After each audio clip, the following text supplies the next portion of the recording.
I want to begin this review by saying that I am not a Hulk fan. I've read quite a bit of Hulk, but I don't seek out all Hulk stories. If it looks bad, I leave it alone, and if it looks interesting, then I seek it out. Jason Aaron's run on Hulk, which lasted roughly 15 issues, looked interesting to me, so I sought it out. I've heard good things about this run, and I've heard some hardcore Hulk fans say that it was awful, but speaking from experience, sometimes it's best to ignore the hardcore fans because they are never truly happy. I say that about myself and my own fandoms just as much as I say it about the Hulk fans who disparage this run of comics. So what was it about this run, collected in 2 volumes, that sounded so appealing to me? The premise is a fairly simple one. Hulk and Bruce Banner have separated by some unknown means, and now Banner has basically gone insane trying to recreate the Hulk incident within himself. That's really the gist of the book. You might say that doesn't sound like much to build a 7-issue arc around, and you'd be right. My first big complaint here is the decompression, which seems to be my ongoing complaint on just about everything that I read these days. There's over half a year of comics here, and it feels like enough material to fill up 3 single issues. If you think I'm exaggerating, let me break it down for you. The first 3 issues are spent setting up the new status quo. This particular run of Hulk comics takes the approach of gently ignoring what came before, while not flat out retconning it away or rebooting. We still have references to what came before, like coy references of Fear itself or Betty Banner transforming into Red She-Hulk. But for those like me who basically ignored everything in the world of Hulk after Planet Hulk, or at least wish we could forget everything we did read that came in between this arc and Planet Hulk, this storyline does operate as a great jumping on point, both for brand new readers and for old readers who may have stopped reading for a while. And as such, it needs to set up the new premise, since it's going in a brand new direction that is different than the trails that were blazed before. This all ties into an epiphany that came to me quite some time back about how the Hulk has one of the most fluid status quos in all of comic books. And so, you can almost bet the farm that anytime a new writer comes on, they are going to start changing stuff immediately. And I've come to accept that as one of the natural laws of our universe. But should it really take 3 entire issues to set up the fact that Hulk and Banner are now 2 different beings and there's a group of government agents trying to kill Banner and they need Hulk's help?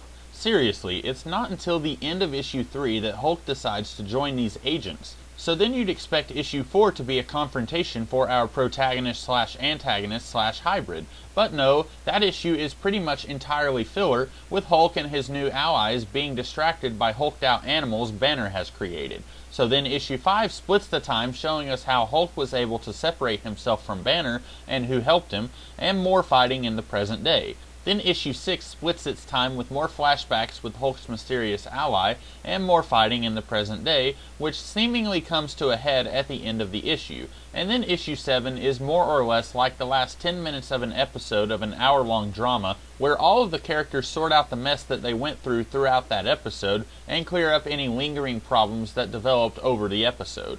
And that's 7 issues, guys. In over half a year, Hulk separates himself from Banner, then he, spoiler, goes and kills Banner. The end. This is unacceptable. This should not have taken more than half of the time that it did take to play out. It might be different if the contents of the book were at least enjoyable. Look at something like Brian Michael Bendis' early Ultimate Spider-Man. I have consistently complained about Bendis' tendency to decompress comics, but at least in something like Ultimate Spider-Man, even if it is ridiculous how little happens in each issue, the comics are still good when you get right down to it. Most of the time, anyway. But here, I can't make that claim. I'm not really sure what I was expecting going into this. I knew that Banner was being played as the villain of the piece, which, before reading this, I thought that was innovative and a fairly neat idea. But when I read the thing, I didn't like it. I thought he was played as being overly childish and simplistic, even though a character like this should be very complex and complicated. I don't feel like I'm looking at a very complex and layered character here, though. He's basically a one-dimensional psychotic meltdown in human form, and that's just not okay. I came to this book willing to see the premise work, and I think this premise could have worked, but I feel like Aaron didn't spend enough time fleshing out Banner's motivations. When we first see him in the beginning of the book, he's already insane. I think the best way to play this out would have been to show his spiral from a more or less together guy who is missing a part of who he is, to a truly falling apart madman who is a full-on supervillain. And then we've got the Mad Squad, a group of allegedly government agents who hunt down mad scientists. This is a fantastic concept, and if it was its own creator-owned series set in its own little world, I guarantee you it would be on my shelf. But here, it gets zero exploration, and it really is just a plot device to get Hulk into the thick of things. So much potential in that one little idea, and it goes absolutely nowhere. And that segues beautifully into my next point. I knew going into this that Hulk and Banner were separated. I've actually defended this concept before when someone once said that it is not realistic enough for their liking. Well, what do you expect? This is a comic book where a dude turns into a green giant and smashes things. Realism is not what this comic book is going for. But I realized going into this book that there really is no series here when you separate Banner and Hulk. Banner is the driving force that propels Hulk into various stories most of the time.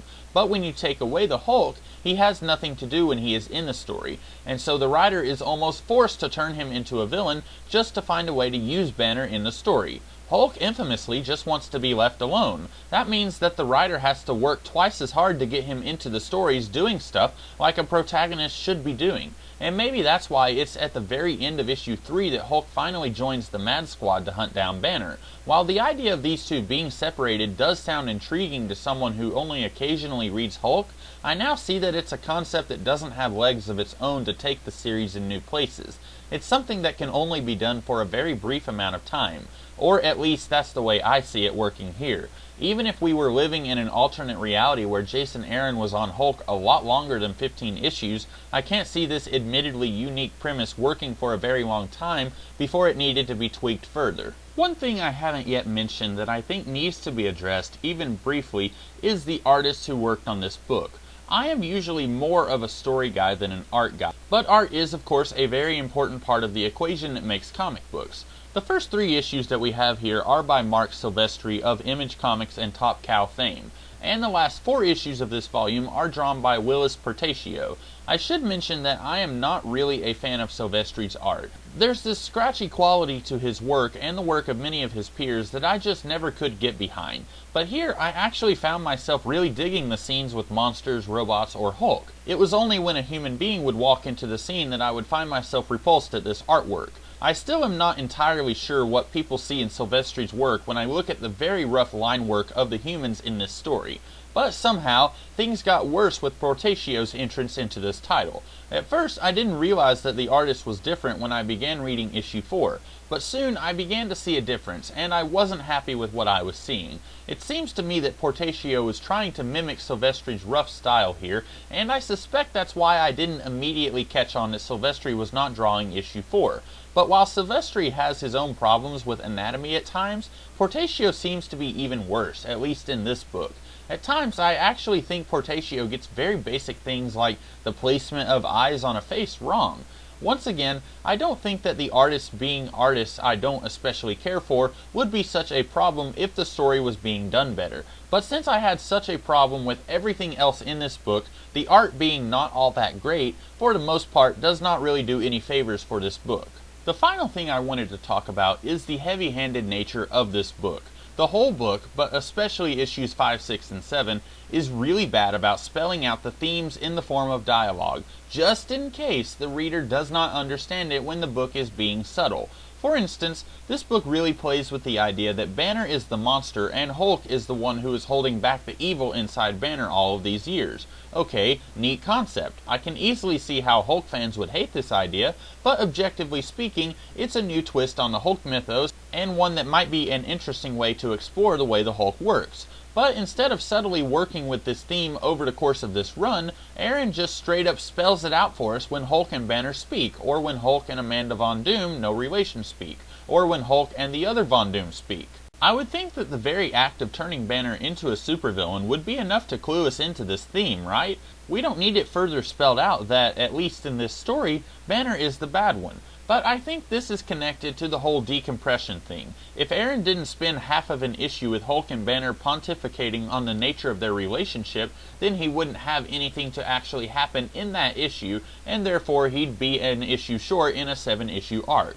Overall, I was severely disappointed with what I read here. I guess it is entirely possible that the second half of Aaron's run will turn around my opinion, but I kinda doubt it. Not to base my own thoughts on what everyone else has already said, but what made me want to get into this run in the first place was the high praise for stuff going on in the first 7 issues. I heard almost nothing like that for the second half of this run. Oh well, I still plan to read the second half since I own it and everything, but overall I can't say this will be highly regarded by myself as a big moment in Hulk history, even considering that I haven't read all that much Hulk comics in my days. So those are my thoughts for this book, guys. If you liked this video, be sure to like, share, comment, and subscribe. And if you didn't like this video, I'd still love your feedback. And be sure to come back tomorrow for some other kind of video. Until then, I'll see you guys tomorrow. Have a great day.